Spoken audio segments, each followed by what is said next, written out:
Kia ora whānau. My name is David Hammond. Does blood run thicker than water? Should we leave a family legacy? You hear about amazing family legacies, multi-generational over farms or businesses. We each have a family legacy that we're a part of. I deal with this topic of where a family legacy fits in the legacy we're trying to build as Christians through the new book called Legacy Manatuku Iho, which I'm releasing on the 1st of July 2021. So I wanted to read to you just very briefly my thoughts on this. A family legacy is powerful, but also limited.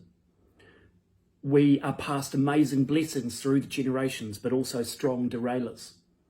There is a power in remembering the journey God has brought us on.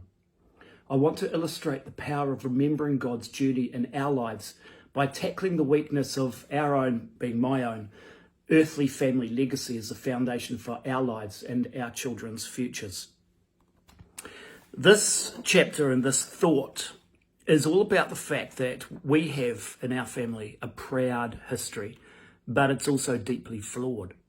And as the godly legacy began to grow in the generations in our family, we put our family under a different lens. We exposed our family legacy and history to the lens of Christ's foundation and the godly foundation he was making in our lives to understand what we can take forward from that legacy and what needs to be left behind.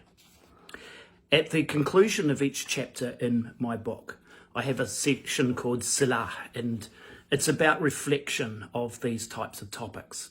Let me just read two questions from the end of this particular chapter as a focuser for you in the week to come. Question number 3, have you been able to take a balanced view of your own family or cultural legacy for what is aligned and submitted to God and what is not? Take some time now and in the week ahead to remember and recall this human legacy. Weigh it up. Submit it to God and place it under his korowai of God's truth. Question 5.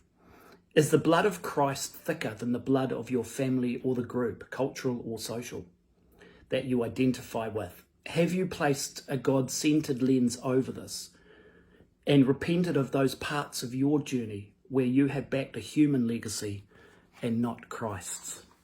I'm David Hammond for Faith in the Marketplace Facebook page.